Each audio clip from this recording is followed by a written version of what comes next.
From counting years to counting months to counting weeks, now we are counting days to the August 9th general election. The question one might ask is, what is the determining factor come next week, come August 9th?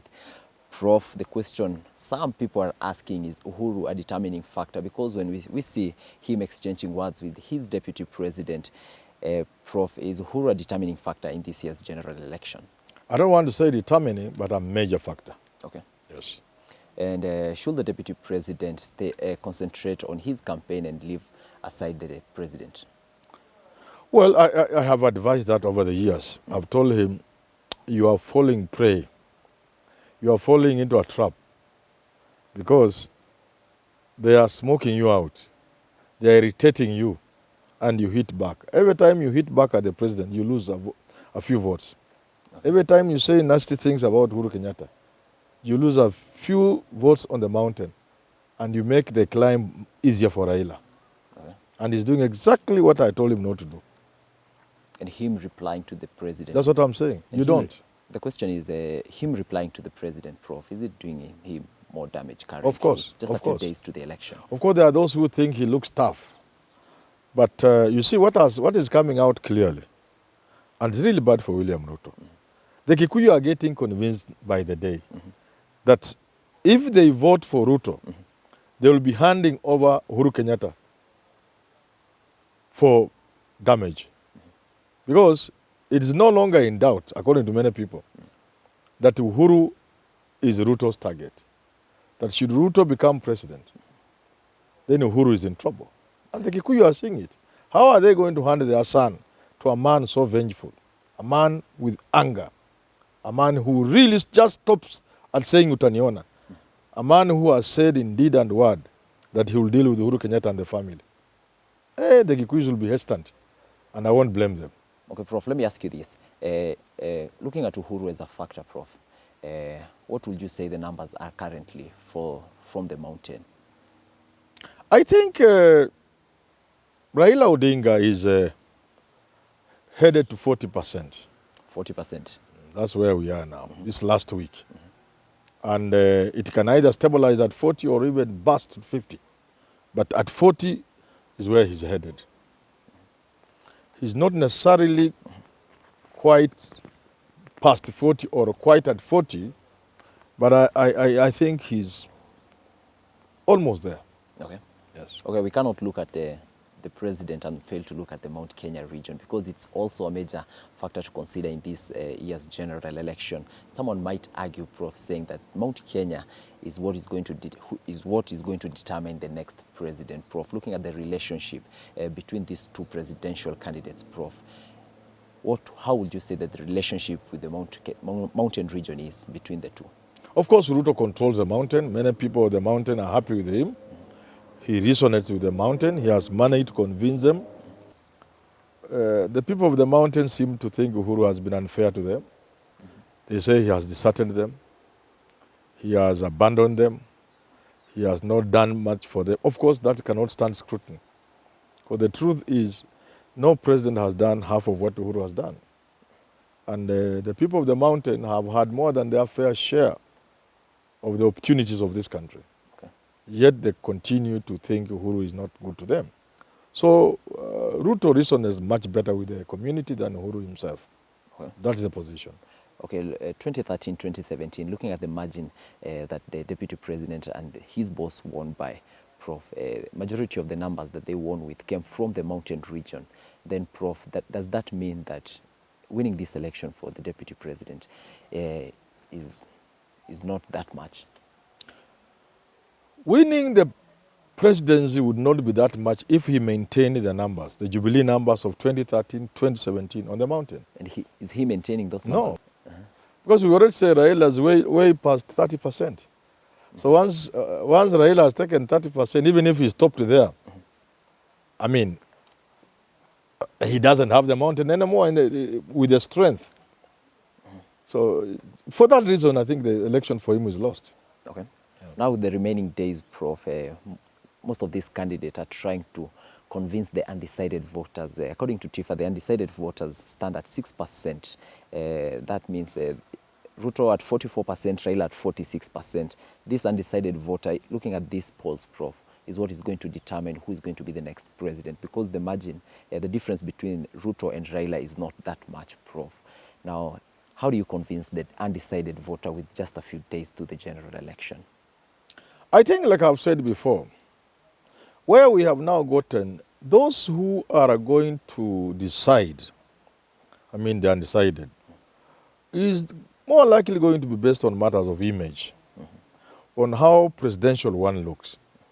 So if you are in a rally shouting yourself hoarse, throwing tantrums and showing all the anger and the insults, throwing indecorum out of the window, that doesn't help your image, and the undecided voter is unlikely to come your way. Okay. Yeah. Okay, now there is talk of a runoff, Prof. In case of a runoff, Prof, then what happens next? First of all, I do not believe in a runoff. I think this thing, the victor will just get it in round one. But in the event there is a runoff, the unlikely event, well, runoffs are very tricky. You will have to look at, first of all, the results. What did Raila get? What did the others get? What did Ruto get? To be able now to do some basic analysis and say, on the basis of this, then I think Raila will be better or Ruto will be better in the runoff. You have to wait for the results. Okay. Yeah. Okay, just a few days to the election, we see Raila and Ruto carrying their campaign from all over the country, Prof. Now, with just a few days to this election, Prof. Remember doing these shows with you start January, Prof. Now we are just looking at days, Prof. Let me ask you this. The remaining days, the Deputy President and Raila, do they have what it takes to marshal in numbers?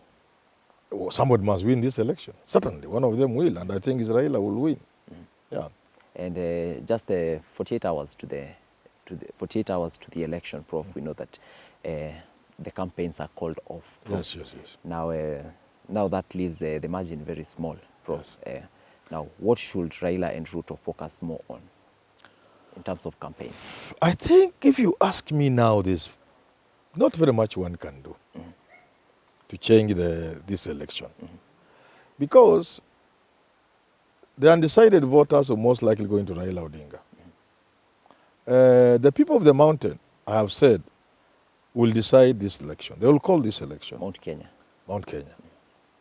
And it is in that region where the Bradley effect is most likely going to be felt.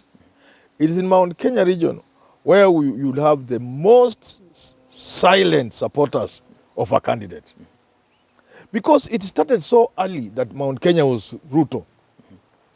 It became so loud that any voice that is of the contrary opinion will have to suppress themselves. They will have to just keep quiet. So if you are looking at people who are not talking now, but their vote will talk, they'll be found on Mount Kenya. Because of the noise of UDA on the mountain. So much noise that if you are of contrary opinion, you feel almost threatened. And the only thing that is left for you is to walk slowly to the polling station on 9th. Now unapatia Raila kura. If you look at the demography, you won't find that kind of voter in Nyanza. You won't find that kind of voter anywhere else, not in Rift Valley. You won't find Raila voters among the Kipsigis or among the Nandi. They fear so much. No. You'll find the silent voice in Mount Kenya because of the noise with which UDA came, because of the noise with which Ruto came to the mountain. It was so pervasive and so pervading, so engulfing, that anybody with a contrary opinion, especially the old people, felt almost, So they just kept quiet. Now, there has not been sufficient time for Raila Odinga to reach that critical mass on the mountain, to make people now openly walk. They are just about to start now because he's getting to 40%. But there's no time. If this election was coming in another 3 weeks, you'll see how many people will be shouting Raila, Raila openly from Nyeri, from Kirinyaga. They have just started now.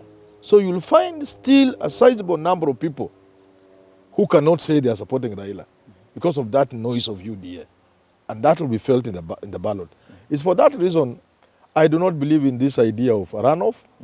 Neither do I see this election as too close. No. And is this, I see Raila winning this thing with a clear margin. okay, and is the situation the same as the Western region, Prof? Because look at someone like Musalia Mudavadi, considered to be a kingpin of the Western region, Prof. Is it still a 50-50? Western region cannot be 50-50. To be fair to both sides, Raila has allowed Ruto very serious entry into Western. Okay. So Ruto has had more than his fair share of the Western vote. But still he cannot upstage Raila. So Raila will end up suffering to the extent of about allowing Ruto 35%, which is really serious. Do we have these silent voters, as you're saying, No, like in the I mountain? don't think Western is in that category. Anybody is free to say what they are saying. Because there are people who are shouting at the top of their voices, UDA. There are those who are shouting, Azimio. In Western doesn't fall in that category. No. Nyanza doesn't, Western doesn't, Ukambani. If you are in Ukambani, there are many people in Ukambani who are telling off Azimio, and they are saying UDA openly on the market. They don't have to hide. The situation is not the same. The only place which is different is Mount Kenya, Okay. where because of the early campaign and onslaught by Ruto, it was made to appear that everybody was in UDA. Everybody was a Ruto follower. And those who are not, or those who are doubting, couldn't raise their voice. Where Raila is today, Azimio ought to have reached there like 3-4 months ago. That would have created a critical mass so that people are now free to say what they are saying, what they want to say. They are reaching there when it is almost too late for people to go out openly. So people are only left with their vote. And you will see, when the voting is done, we will come back here, inshallah. Okay. Now we see these candidates going back to regions that they had currently, or they had previously campaigned, Prof. Do you think maybe there are some few nuts that were left loose that they are going to tighten? And are they maybe going to be able to convince some of these people, maybe who are decided on voting to someone else? Well, there are always the last nuts. There's always that one more vote. That one vote you feel you'll get if you go. But the law of marginal utility must kick in. You must ask yourself, what is the point of going in a place just to get another 10 votes? Why can't I go in a place where I'll get 2,000 votes, 10,000 votes? So you must calculate very well how you are moving, extremely well. You get it? So they are calculating. Ultimately, they will make their case to the Kenyan people on Saturday. Okay. I think which is almost the second last day. They make a case to the Kenyan people with a show of might. And then they leave it to the Kenyan people to decide. And what is the region maybe for the deputy president? The region maybe that he should hold his last campaign? Is it Nairobi? Is it the mountain? And also for Raila, is it Nairobi? Is it Western? Raila is is already, Raila is Nairobi. Everybody comes to Nairobi. But if you ask me properly, I think for Ruto, if I was talking for Ruto, I'll go to a place in Central. Okay. At the central of Central, and make my last case to the people. Yes. What difference does the last campaign bring? You know, sometimes something rings in the minds of people on the voting day. Very serious statements are made on the last rally, and the numbers, and the hype, the optics, they go sometimes in convincing a few people. So if I was Ruto, my last rally will be in Muranga. Okay. Muranga or Kirinyaga. And make a pitch and tell people, we started this journey with you. Somehow a few of us are falling by the wayside just when victory is around the corner. That message can help turn a few of the people who are going to Raila to come back to him. But for Raila, I think you've seen how he's traversed Mount Kenya and the other areas. And I think where he is, he's satisfied that he is. Because you see, for Raila, the game was not that difficult. If you lock Ruto out of, say, 6 regions, which he has done, Ruto has done very well in those regions. Much, much better than Uhuru ever did. Western, Coast, Ukambani. But he has not locked out Raila. Raila is still having the majority. So you say Raila has locked out Ruto from all the 6 regions. Now you are left with 2 or 2.5 regions. If Raila comes in any of those regions, like Mount Kenya, and gets 30% of the votes, you are cooked if you are Ruto. And Ruto is cooked because of that. He has to tell the Kikuyus between now and the voting day that, look here, my people, anyone vote for Raila is disaster for us. If they listen to him, Raila may get into trouble. But they are unlikely. They can't change now. Because it is people moving from one direction to the other. Once you have, say, 1 million voters somewhere, and for some reason they begin walking away, some of them begin walking away, it is much easier for the person on the other side to receive more from your side than you to reverse the trend of people moving back. Now, to the extent that people on the mountain are walking away from Ruto, he will find it very difficult to return them to him. It's much easier for Raila to get more than for Ruto to stop them and bring those who have gone back. It's natural. That's how it happened. Finally, Prof, looking at this poll, it's almost impossible to know who is going to be winning this election, Prof, because someone is at 44, the other is at 47. A huge number of undecided voters standing at 6%, Prof. Now, what should these candidates do in the remaining days? Go for the undecided. But even if you went for the undecided, Ruto will need 100% of, just going by that poll alone. He's at 44. To get at 50, he needs the entire undecided, which is at 6%. And then he will still miss 1%. So that will take him to a runoff. Raila, on the other hand, is at 47 point something, whatever, 47. He needs about 50-60% of the undecided. So statistically, therefore, if we go by those polls alone, Raila is near the finish line and with a clearer possibility of victory than a Ruto, statistically speaking. Yes.